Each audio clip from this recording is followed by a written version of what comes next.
Shalom de Deus, amados, tudo bem? Eu sou a Leia Fernandes e esse é o Bíblia Simples. Nós estamos fazendo a leitura da Bíblia em ordem cronológica, em um ano. Eu estou usando a versão NAA, Nova Almeida Atualizada. Mas fique à vontade para usar a tua versão, a Bíblia que você tem aí em casa, né? Nós estamos no capítulo 1 de Juízes. Novas conquistas pelas tribos. Depois da morte de Josué, os filhos de Israel consultaram o Senhor, dizendo: Quem de nós será a primeira tribo a lutar contra os cananeus? O Senhor respondeu: A tribo de Judá será a primeira, eis que entreguei a terra nas mãos dessa tribo. Então os filhos de Judá disseram aos seus irmãos da tribo de Simeão: Venham conosco à herança que nos caiu por sorteio, e lutemos contra os cananeus. Depois também nós iremos com vocês a herança que lhes caiu por sorteio. E os filhos de Simeão foram com eles. Os filhos de Judá atacaram, e o Senhor lhes entregou nas mãos os cananeus e os ferezeus. E em Bezeque mataram 10.000 homens. Em Bezeque encontraram Adoni-Bezeque, e lutaram contra ele, e derrotaram os cananeus e os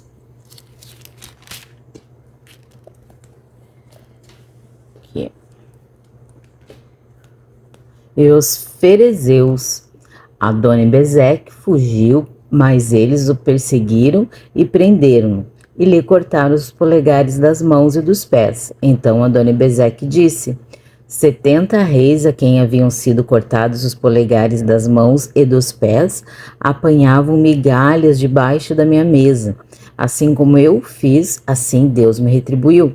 E o levaram a Jerusalém, onde morreu. A conquista de Jerusalém e Hebrom, versículo 8. Os filhos de Judá atacaram Jerusalém e, tomando-a, mataram seus moradores e puseram fogo na cidade. Depois, os filhos de Judá foram lutar contra os cananeus que habitavam nas montanhas do Neguebe e na Cefelá. Também atacaram os cananeus que moravam em Hebrom, cujo nome antes era Kiriat Arba, e derrotaram Sesai, Aimã e Talmai. Otiniel conquista Debir. Dali os filhos de Judá marcharam contra os moradores de Debir, que antes era chamada de Kiriat Sefer. Então Caleb disse: Darei a minha filha Axa por mulher ao homem que atacar e conquistar Kiriat Sefer. Quem conquistou a cidade foi Otiniel, filho de Kenaz, o irmão de Caleb, mais novo do que ele, e Caleb lhe deu a sua filha Axa por mulher. Esta, quando foi morar com Otiniel, insistiu com ele para que pedisse um campo ao pai dela. Quando ela desceu do jumento, Caleb lhe perguntou: O que é que você quer? Ela respondeu: Quero que me dê um presente, já que o Senhor me deu uma terra seca, me dê também algumas fontes de água. Então Caleb lhe deu as fontes superiores e as fontes inferiores. Outras conquistas, versículo 16. Os filhos do Queneu, sogro de Moisés, saíram da cidade das palmeiras com os filhos de Judá e foram ao deserto de Judá, que está ao sul de Arade. Foram e habitaram com este povo. Os filhos de Judá foram com seus irmãos da tribo de Simeão e atacaram os cananeus que moravam em Zefate e destruíram totalmente a cidade. Por isso foi chamada de Orma. E Orma quer dizer destruição, né? Também conquistaram Gaza, Asquelon e Ecrom com seus respectivos territórios. O Senhor esteve com os filhos de Judá, e estes ocuparam a região das montanhas, porém não expulsaram os moradores do vale, porque estes tinham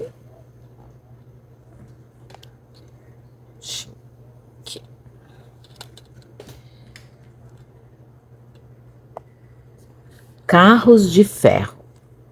E como Moisés havia prometido, deixa eu arrumar melhor aqui. E como Moisés havia prometido, deram Hebrom a Caleb, e este expulsou dali 3 filhos de Anak. Porém, os filhos de Benjamim não expulsaram os jebuseus que moravam em Jerusalém. Assim, os jebuseus vivem com os filhos de Benjamim e em Jerusalém até o dia de hoje. A casa de José atacou Betel, e o Senhor estava com eles. Desculpa que tá batendo. Eu queria deixar retinho para vocês poderem ler aqui. A casa de José atacou Betel e o Senhor estava com eles. A casa de José enviou homens a espiar Betel, que antes se chamava Luz. Os espias viram um homem que saía da cidade e lhe disseram: Mostre-nos a entrada da cidade e teremos misericórdia de você. O homem mostrou a entrada da cidade e eles mataram os moradores ao fio da espada, mas deixaram ir aquele homem e toda a sua família. Então ele foi para a terra dos heteus, edificou uma cidade e lhe deu o nome de Luz, e este é o seu nome até o dia de hoje. As terras não conquistadas pelos israelitas. Versículo 27. A tribo de Manassés não expulsou os moradores de Bet-Seã, e nem o Taanak, nem os de Dor, nem os de Ibleão, nem os de Megido. Todos com as suas respectivas aldeias. Os cananeus continuaram a viver naquela terra. Quando, porém, Israel se tornou mais forte, sujeitou os cananeus aos trabalhos forçados, mas não os expulsou de todo. A tribo de Efraim não expulsou os cananeus, moradores de Gezer, assim continuaram a viver com eles em Gezer. A tribo de Zebulon não expulsou os moradores de Quitron, nem os de Naalol.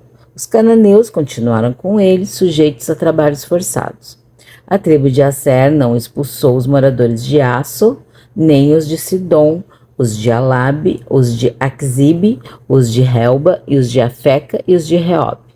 Os asseritas continuaram no meio dos cananeus que moravam na terra, porque não os expulsaram. A tribo de Naphtali não expulsou os moradores de Bet-Semes, nem os de Bet-Anate, mas continuou no meio dos cananeus que moravam na terra. No entanto, os moradores de Bet-Semes e Bet-Anate ficaram sujeitos a trabalhos forçados. Os amorreus levaram os filhos de Dan a se retirar para a montanha e não os deixavam descer do vale.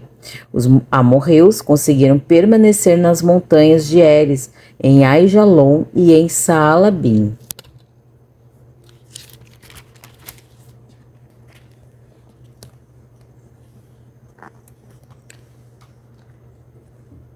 Os filhos dos cananeus, dos heteus, dos amorreus, dos ferezeus, dos heveus e dos jebuseus tomaram de suas filhas para si por mulheres e deram suas próprias aos filhos deles e rendiam culto aos seus deuses.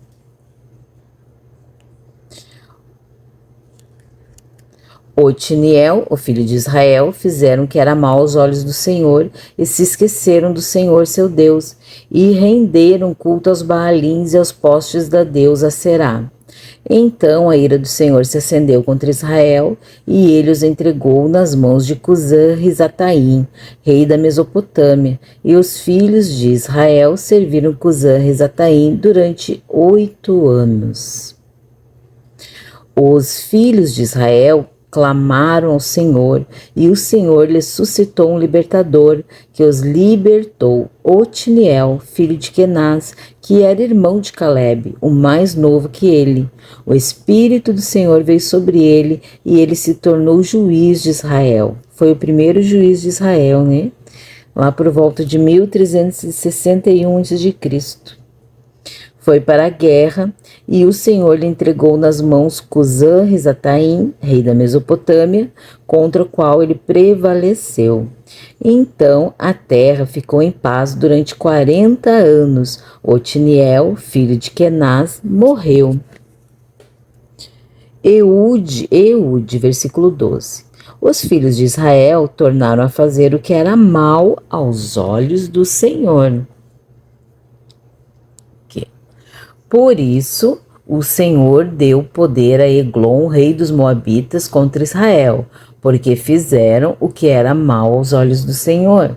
Eglon se juntou com os filhos de Amon e os amalequitas, foi e derrotou Israel, e eles se apoderaram da cidade das palmeiras, e os filhos de Israel serviram Eglon, rei dos Moabitas, durante 18 anos.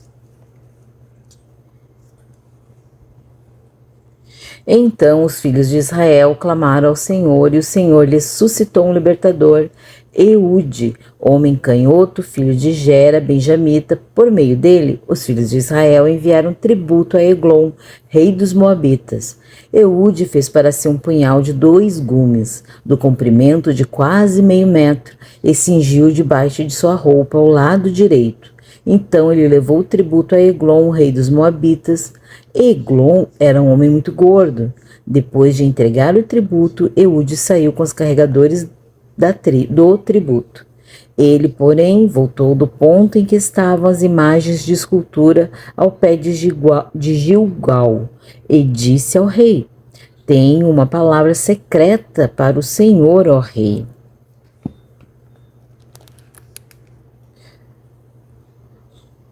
O rei disse: Cale-se. Então todos os que estavam com o rei saíram da sua presença. Eude entrou numa sala de verão que o rei tinha só para si e onde ele estava sentado. Eude disse: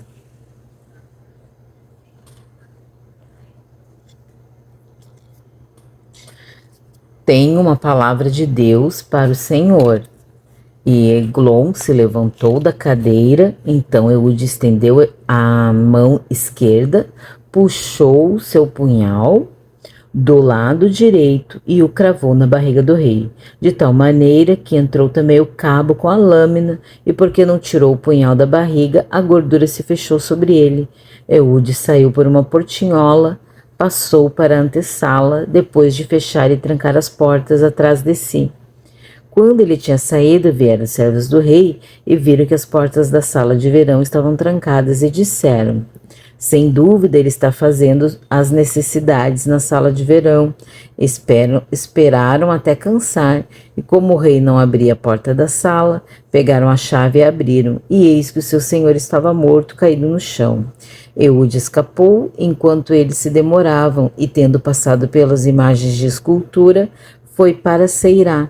Tendo chegado, tocou a trombeta nas montanhas de Efraim, e os filhos de Israel desceram com ele das montanhas, indo ele à frente, e lhes disse: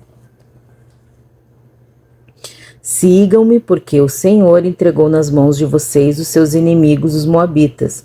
Eles seguiram Eude e tomaram os vales do Jordão contra os moabitas, e nenhum deles deixaram passar. Naquele tempo, mataram uns 10.000 homens moabitas, todos robustos e valentes, e não escapou nem sequer um. Assim, naquele dia, Moabe foi subjugado por Israel. A terra ficou em paz durante 80 anos. Sangar, versículo 31. Sangar. Depois de Eude veio Sangar, filho de Anate, que matou 600 filisteus com uma guilhada de bois, e também ele libertou Israel. Capítulo 4. Débora e Baraque.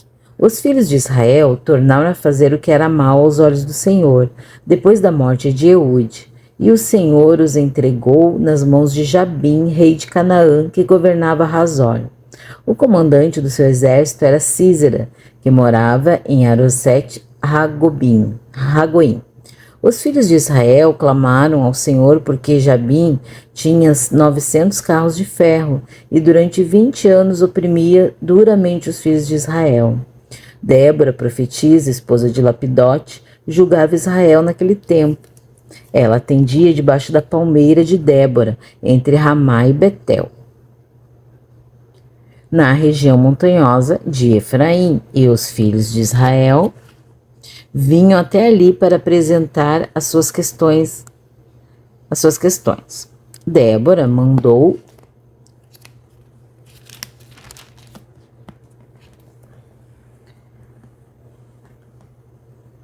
chamar Baraque, filho de Abinoão, de Quedes de Naphtali, ele disse: O Senhor Deus de Israel deu a seguinte ordem: vai e reúne os seus homens no Monte Tabor, escolhendo 10.000 homens dos filhos de Naphtali e dos filhos de Zebulon. Eu farei com que Císera, comandante do exército de Jabim, se dirija até você junto ao ribeiro de Quizon, com seus carros de guerra e as suas tropas, e eu entregarei nas suas mãos. Então Baraque disse a Débora: se você for comigo, irei, mas se você não for comigo, não irei. Certamente irei com você, mas a honra da investida que você está empreendendo não será sua, porque o Senhor entregará Císera nas mãos de uma mulher. E Débora foi com Baraque até Quedes. Então Baraque convocou as tribos de Zebulon e Naphtali em Quedes. 10.000 homens seguiram e Débora também foi com ele. Ora, Éber, o queneu, tinha se afastado dos queneus, dos filhos de Robabe, sogro de Moisés, e havia armado as suas tendas até o carvalho de Zaanaim, que fica perto de Quedes. Anunciaram a Císera que Baraque, filho de Abinoão, tinha subido ao Monte Tabor. Císera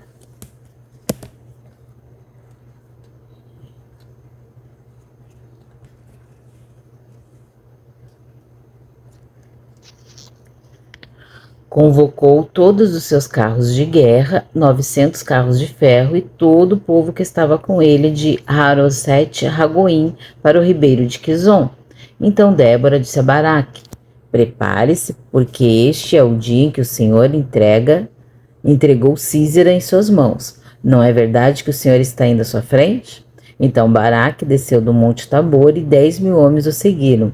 E o Senhor derrotou Císera, todos os seus carros de guerra e todo o seu exército a fio de espada diante de Baraque. E Císera saltou do seu carro e fugiu a pé. Mas Baraque perseguiu os carros e os exércitos até Haroset Ragoim. Todo o exército de Císera caiu a fio da espada, sem escapar nem sequer um. Porém Císera fugiu a pé para a tenda de Jael, mulher de Éber, o queneu, pois havia paz entre Jabim, rei Azor, e a casa de Éber, o queneu. Jael saiu ao encontro de Císera e disse: entre, meu senhor, entre na minha tenda, não tenha medo. Ele entregou na tenda de Jael e ela pôs sobre ele uma coberta. Então Císera disse: por favor, me dê um pouco de água, porque estou com sede.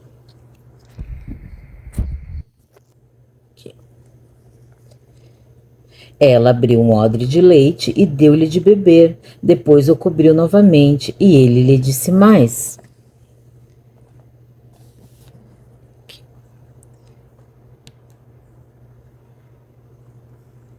fique na porta da tenda, se alguém vier e perguntar se há alguém aqui, responda que não. Então Jael, mulher de Éber, pegou uma estaca da tenda e, lançando mão de um martelo, foi de mansinho até perto dele e lhe cravou a estaca na têmpora, de modo que ela penetrou na terra. Ele estava exausto e dormia profundamente, e foi assim que morreu. E eis que, quando Baraque estava perseguindo Císera, Jael saiu ao encontro dele e lhe disse: venha e eu lhe mostrarei o homem que você está procurando. Ele a seguiu, e eis que Císera estava caído, morto, com a estaca fincada na têmpora. Assim, naquele dia, Deus humilhou Jabim, rei de Canaã, diante dos filhos de Israel, e cada vez mais a mão dos filhos de Israel prevalecia contra Jabim, rei de Canaã, até que o exterminaram. Aqui no contexto, de Juízes 4, a gente vê que Israel volta a pecar, Deus permite, então, a opressão, por Jabim, que é o rei de Canaã, e Císera, que é o comandante, domina eles com 900 carros de ferro, A situação espiritual disso tudo, O povo de Israel está oprimido, sem força, dominado por um inimigo que é aparentemente invencível, com 900 carros de ferro. Para aquela época era muita coisa, E o que isso representa? Representa um pecado recorrente, sempre acontecendo, sempre se repetindo, Opressões espirituais, situações que parecem impossíveis de se vencer. Mas, nesse tempo de crise, Deus também tinha lá vamos dizer assim, a sua carta na manga, aparece Débora na história, né? Quem era Débora, né? Ela era uma profetisa e juíza, líder espiritual e civil do povo de Israel, né? Ela julgava Israel debaixo de uma palmeira. Isso é uma referência espiritual, né, para o povo, né? Ela era uma grande referência. A revelação, né, de Cristo aqui sobre Débora, né, que Débora aponta para o ministério profético que revela a vontade de Deus, né, e de forma maior, Cristo, né, aponta para Cristo como a palavra viva, né, de uma forma maior, né, ela aponta para Cristo como a palavra viva, né? Porque a profetisa sempre lançava a palavra do Senhor, né? A palavra de Deus. E a palavra é o próprio Cristo, né? Como diz lá em João 1:1, né? No princípio era o Verbo se fez carne, né? E habitou entre nós, né? Então, quando um profeta de verdade, um profeta real, espiritual, um homem, uma mulher de Deus, proferem a palavra de Deus, eles estão falando do próprio Cristo, né? Assim como Débora levava a direção para Israel, né? Jesus hoje é a direção perfeita, né? E final de Deus para nós, né? E a lição espiritual aqui de Débora é que Deus levanta a voz quando o povo está perdido. Não importa o cenário, Deus sempre fala. A liderança espiritual verdadeira traz alinhamento com Deus. Quando a liderança está alinhada com o Senhor, a igreja também está alinhada com o Senhor, né? Mas é que tem algo mais profundo ainda nessa história, né? Débora chama Baraque para a guerra e ele responde, né? Se fores comigo, irei, mas se não fores, não irei, né? Juízes 4:8. Por que isso, né? Era uma dependência que Baraque tinha dela, era falta de fé. Isso revela duas coisas pra gente. Dependência da presença de Deus, porque Débora representava a presença de Deus, né? Ou insegurança espiritual. Então, Débora diz que a honra da vitória não vai ser dele, né? E quem não, por quê? Porque quem não assume seu chamado perde honra espiritual. Ele foi, mas precisava dela. Então, ele perdeu a honra da vitória, né? Mas Deus continua o plano. Ele usou Jael, né? Usou uma outra mulher. Os planos do Senhor não vão ser encerrados ou não vão ser cessados, né, assim, para vir outros planos. Ah, não, eu queria usar aquela pessoa, mas agora ela não se prontificou, eu vou mudar de planos. Não, Deus vai continuar um plano com outras pessoas, né? Os planos do Senhor jamais serão frustrados, né? E então, Jael é essa mulher que Deus usa, né? A inesperado, né? Ninguém ia imaginar, né? Que uma mulher do lar, né? Que a qual seu marido era um amigo do rei, o rei já tinha ido lá na casa deles, né?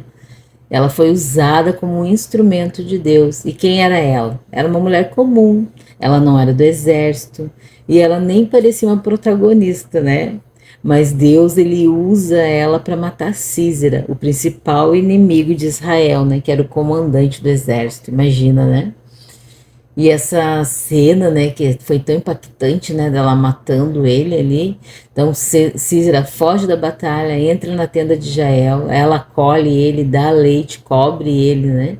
E engraçado que ele pede água, né, e ela dá leite, olha só. É tão forte isso, né, que a gente dá leite para nossos filhos quando eles vão dormir, né? Eu sei que ela estava fazendo aquilo de propósito, né, com certeza usada por Deus, né? Ela pega uma estaca quando ele dorme e crava na cabeça dele. Mas isso tudo tem um significado espiritual, né? Essa cena que parece tão rude, né? Isso aponta para algo muito poderoso, né? Lá em Gênesis 3:15 diz que a descendência da mulher pisaria a cabeça da serpente. Então Jael está esmagando a cabeça de Císera. É uma sombra profética, né? De Cristo vencendo Satanás, né?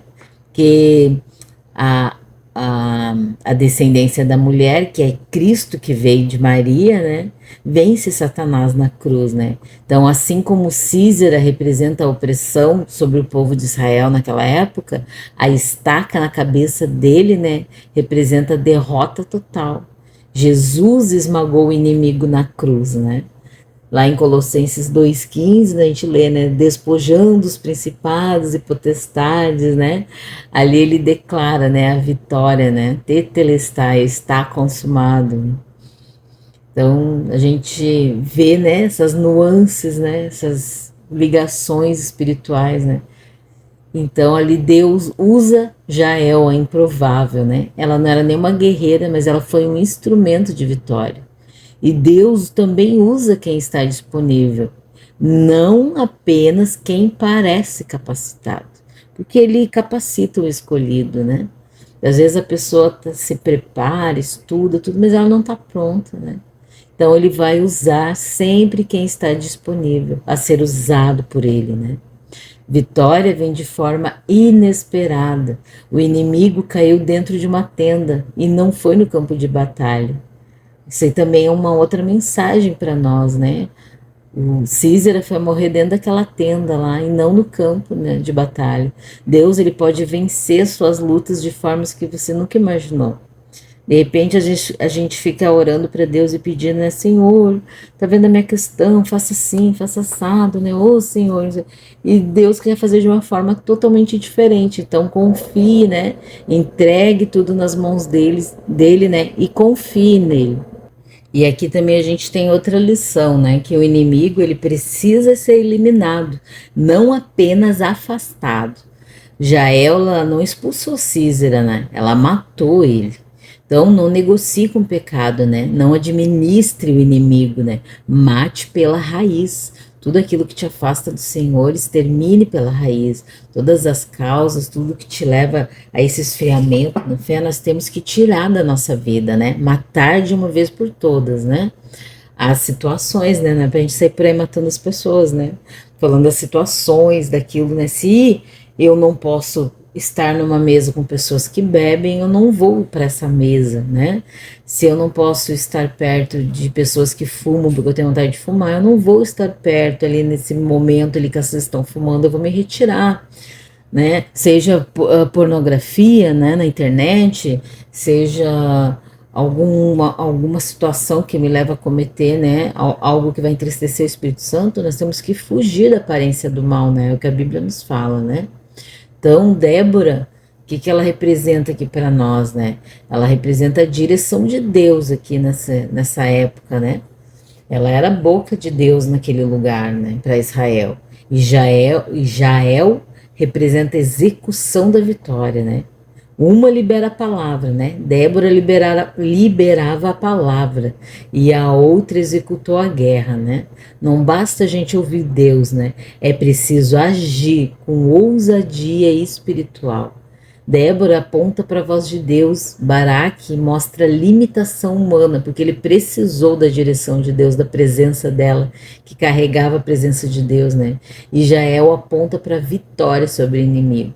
E todos esses três personagens, né, tanto Débora, Baraque quanto Jael, tudo converge para Jesus, né? Ele é a palavra, ele é a batalha, ele é a palavra, ele é o guerreiro, ele é o vencedor, né? A palavra é a direção, ele é o guerreiro que é a batalha, ele é o vencedor que é a vitória final, né? Tudo aponta para Cristo. E Deus, ele já liberou uma direção, assim como Débora, né? E agora é hora de agir. Nós temos que tomar atitudes como Jael. E se a gente, né, às vezes pode pegar e ficar se perguntando, né? Será que alguém tem que ir comigo, né? Eu preciso, que alguém vá comigo, eu preciso de alguém do meu lado para fazer a vontade de Deus, né? Então a gente não pode abrir mão de obedecer as direções que Deus nos dá, porque alguém não quer estar conosco, alguém não quer ir junto. Se Deus nos deu uma direção, se Deus nos deu uma instrução, se Deus revelou, né, o que Ele quer que a gente faça, a gente vai lá e faz. Não espere por ninguém, né? Ou a gente está disposto a ser usado por Deus de uma forma improvável? Porque se tu não for, Deus vai usar outra, né? E tu não vai ter a honra, a vitória, né, da alegria, né? A honra da vitória, a honra da alegria, né? De completar aquilo que Deus tinha designado para ti, né? Não permita que Deus faça com outra pessoa aquilo que Ele quer fazer contigo, né?